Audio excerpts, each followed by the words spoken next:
नमस्कार साथियों, स्वागत है आप सभी का पीके एडवांस साइको यूट्यूब चैनल पर।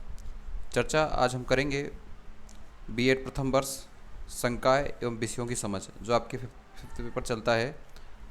उस पेपर का नाम है संकाय एवं विषयों की समझ और एग्ज़ाम ओरिएंटेड क्लास है।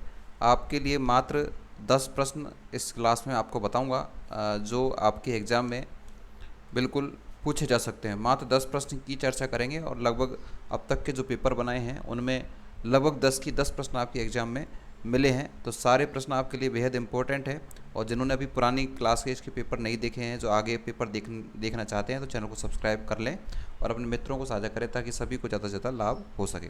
तो चलिए स्टार्ट करते हैं अपनी क्लास को। देखिए मित्रों, पहला क्वेश्चन मैं आपको बता रहा हूँ। पेपर का नाम है संकाय एवं विषयों की समझ।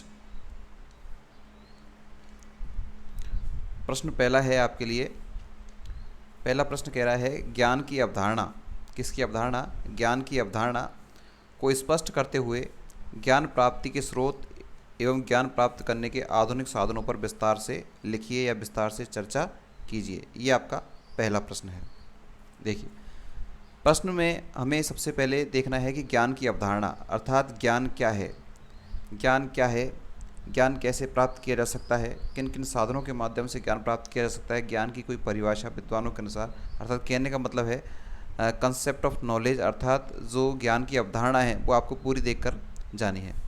ज्ञान की अवधारणा को स्पष्ट करते हुए ज्ञान प्राप्ति के स्रोत, अर्थात किन किन साधनों से ज्ञान प्राप्त किया जा सकता है, किन किन साधनों से ज्ञान प्राप्त किया जा सकता है। अर्थात यहाँ पर बात किसकी की जा रही है? साधन की बात की जा रही है। अर्थात साधनों को आपको बताना है कि कौन कौन से साधन हैं जो ज्ञान प्राप्ति के लिए आवश्यक है। ज्ञान प्राप्त करने के आधुनिक साधनों पर विस्तार कीजिए। एक ही बात यहाँ पर कही है, बस लैंग्वेज को बढ़ाकर रख दिया है। तो प्रश्न आपका ये है, ज्ञान वाला जो टॉपिक है आपका एग्जाम के लिए बेहद इंपॉर्टेंट है और पहला ही प्रश्न आपको एग्जाम में ये मिल सकता है, चाहे लघुत्रात्मक मिले चाहे निबंधात्मक मिले। ये क्लास आप देख रहे हैं जो सभी यूनिवर्सिटीज़ के लिए उपयोगी है, चाहे आप किसी सी यूनिवर्सिटी संबंधित हो जहाँ पे पेपर चलता है, चाहे आप कोटा से हो, राजस्थान से हो, सुखाड़िया से हो, अजमेर से हो, है ना, गंगा सिंह से हो, कहीं से भी आप जिसमें आपके पेपर चलता है, सभी के लिए समान रूप से उपयोगी क्लास है। और आप विश्वास करके इन क्वेश्चंस को नोट करें और आप अपना कार्य कर सकते हैं और आपको एग्जाम में हुए ये प्रश्न मिलने वाले हैं। तो पहला प्रश्न हमारा हो चुका है कंप्लीट। दूसरे प्रश्न की मैं आपसे चर्चा करूँगा। दूसरा प्रश्न आपके सामने आपकी स्क्रीन पर क्या कह रहा है? विविध तार्किक वार्तालाप तरल छिद्रित संरचनाओं में ज्ञान की अवधारणा को संक्षेप में समझाइए। अर्थात ज्ञान की अवधारणा को तो हम पहले वाले प्रश्न में देख चुके हैं, लेकिन किन के संदर्भ में देखना है आपको? विविध तार्किक वार्तालाप तरल एवं छिद्रित संरचनाओं में ज्ञान की जो अवधारणा है उसको आपको समझाना है। तो दूसरा प्रश्न आपके लिए हो सकता है, ज्ञान की अवधारणा को जो क्षेत्र बताए गए हैं, विविध तार्किक वार्तालाप तर्क एवं छिद्रित संरचनाओं में किस तरह से ज्ञान का यूटिलाइज हम करते हैं, ज्ञान का उपयोग करते हैं। ठीक है, क्वेश्चंस आपको अच्छे लग रहे हैं तो चैनल को लाइक जरूर करें। सब्सक्राइब जिसने नहीं किया तो चैनल को सब्सक्राइब जरूर कर लें। सारे पेपर्स के लिए, चाहे फर्स्ट ईयर हो, सेकंड ईयर हो, इंटीग्रेटेड हो, सभी के इंपॉर्टेंट क्वेश्चन जानने के लिए आप इस चैनल से जरूर जुड़ सकते हैं।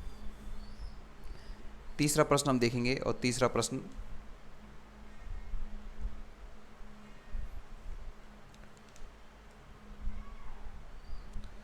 देखिए भाई, तीसरा प्रश्न आपके सामने आपकी स्क्रीन पर आ चुका है। सामाजिक विज्ञान से आप क्या समझते हैं? सिंपल है, सामाजिक विज्ञान से आप क्या समझते हैं? अनिवार्य विद्यालय विषय के रूप में सामाजिक अध्ययन की उपयोगिता और महत्व की चर्चा कीजिए। अर्थात आप सभी को पता है सामाजिक विज्ञान तो अनिवार्य विषय ही है, तो विद्यालय विषय में जो कैसा विद्यालय विषय है अनिवार्य में सामाजिक अध्ययन की उपयोगिता और महत्व की चर्चा करना। कहने का मतलब ये है कि इसकी आपको अवधारणा देखनी है, अर्थात इसका अर्थ वगैरह आपको देखना है। साथ में सामाजिक विज्ञान की आपको क्या देखनी है? आपको सामाजिक विज्ञान की मित्रों उपयोगिता देखनी है। क्या देखनी है? उपयोगिता देखनी है। उपयोगिता देखोगे तो महत्व अपने आप ऑटोमेटिक बन जाते हैं। तो ये चीज़ आपको इससे संबंधित देखनी है। किससे संबंधित? सोशल साइंस से, अर्थात उसकी अवधारणा, उपयोगिता और महत्व, ये आपको देख कर जाना है इस वाले टॉपिक से। तो प्रश्न 100% आपके एग्जाम में छपने वाले हैं, सारे के सारे, एक नहीं सारे के सारे प्रश्न छपेंगे। चलें अगले प्रश्न की ओर।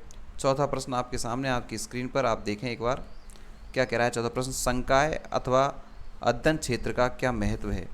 अर्थात संकाय का और अध्ययन क्षेत्र का क्या महत्व है, ये प्रश्न आएगा ना। संकाय अथवा अध्ययन क्षेत्र का क्या महत्व है? साथ ही अनुशासनात्मक ज्ञान को अर्थ एवं संकल्पना को स्पष्ट कीजिए। अर्थात साथ ही अनुशासनात्मक ज्ञान की या ज्ञान का कर दो, ज्ञान का अर्थ एवं संकल्पना को क्या करना है, आपको स्पष्ट करना है। कहने का मतलब ये है संकाय अथवा अध्ययन क्षेत्र का क्या महत्व है वो आपको बताना है। साथ में अनुशासनात्मक ज्ञान का अर्थ कौन सा ज्ञान, ये ध्यान रखना विशेष रूप से इस वाली चीज़ को।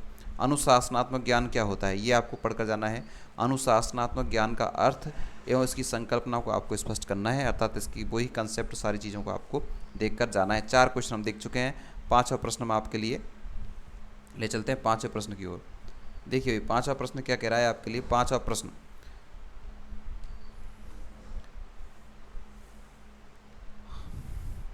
सामान्य विज्ञान क्या है। कौन सा विज्ञान, सामान्य विज्ञान क्या है। विज्ञान की प्रकृति एवं इसके अन्य विषयों से सहसंबंध कोरिलेशन, ये आप जरूर देख कर जाना है। सामान्य विज्ञान का सहसंबंध को स्पष्ट कीजिए। कहने का मतलब ये है, एक तो अपन ने प्रश्न देखा था किससे संबंधित, सामाजिक विज्ञान से संबंधित प्रश्न आपको तैयार करके जाना है। दूसरा यहाँ पर प्रश्न आया किससे, सामान्य विज्ञान से, लेकिन ये विशेष रूप से जो इम्पोर्टेंट बनता है वो क्या है कि सामान्य विज्ञान का अन्य विषयों से क्या संबंध है। सामान्य विज्ञान का अन्य जो विषय हैं उनसे उसका क्या संबंध है, तो संबंध आपको देख कर जाने हैं कि सामान्य विज्ञान का अन्य विषयों से क्या संबंध है। ये प्रश्न आपके लिए कह रहा है। प्रश्न यही है कि सामान्य विज्ञान क्या है, विज्ञान की प्रकृति एवं इसके अन्य विषयों से सहसंबंध अर्थात उसका जुड़ाव को स्पष्ट आपको करना है। तो सामान्य विज्ञान भी पढ़ के जाना है, सामाजिक विज्ञान को भी आपको पढ़कर जाना है।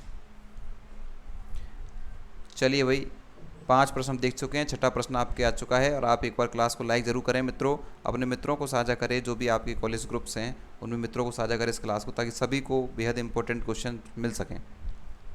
किसी विषय की पाठ्य वस्तु के चयन के समय किन सिद्धांतों का ध्यान रखना चाहिए तथा संगठन किस प्रकार किया जाता है।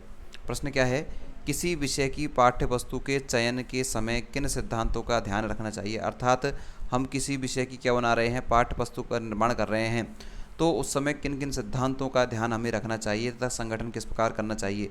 मैं तो यूँ कह दूँ एक बार कि आप जब किसका निर्माण कर रहे हैं, सिलेबस का निर्माण कर रहे हैं, आप किसका निर्माण कर रहे हैं, सिलेबस बना रहे हैं, तो सिलेबस बनाते समय, पाठ्य वस्तु पाठ्यक्रम बनाते समय आप कौन से सिद्धांतों को अपनाएंगे तथा किन किन चीज़ों का आप ध्यान रखेंगे, सिद्धांतों में कौन कौन सिद्धांतों का ध्यान रखेंगे तथा संगठन किस प्रकार से उनका किया जाएगा जो विषय वस्तु है उसका। तो ये प्रश्न यही कह रहा है कि पाठ्य वस्तु के चयन में, अर्थात जो आपका सिलेबस है उसके चयन के लिए, सिलेबस के अंतर्गत जो विषय वस्तु उसके चयन के लिए आप किन सिद्धांतों को अपनाएंगे, साथ में उसका संगठन करने के लिए, है ना, उसमें कौन कौन से विषय शामिल किए जाएँ, उनमें कौन कौन से संगठन करने के लिए किस प्रकार उनका संगठन किया जा सकता है, ये इस प्रश्न में आपको देखकर जाना है। तो 6वां प्रश्न आपके सामने आ चुका है। चर्चा करेंगे हम 7वें प्रश्न की, बिना समय गवाए, समय आपका परीक्षा का है। और 7वां प्रश्न देखिए आपके सामने आ चुका है। क्या कह रहा है 7वां प्रश्न, विद्यालय पाठ्यक्रम में एक विषय या पाठ्य वस्तु को सम्मिलित करने एवं निष्कर्ष करने के क्या मापदंड है। अर्थात जो पाठ्यक्रम है अर्थात सिलेबस है उसमें कौन सी वस्तु को तो शामिल किया जाए, अर्थात कौन सी वस्तु को क्या किया जाए, शामिल किया जाए, और कौन सी को बाहर निकाला जाए, इसके मापदंड क्या हैं। अर्थात जब हम सिलेबस का निर्माण करते हैं तो कौन सी विषय वस्तु तो उसमें जोड़ें, अर्थात उसका सम्मिलित उसको करें, अर्थात उसको जोड़ें, तथा कौन सी ऐसी विषय वस्तु है जो उपयोगी नहीं है प्रासंगिक समय में, वर्तमान समय में, तो उसको कौन सी ऐसी विषय वस्तु उसको निकालें।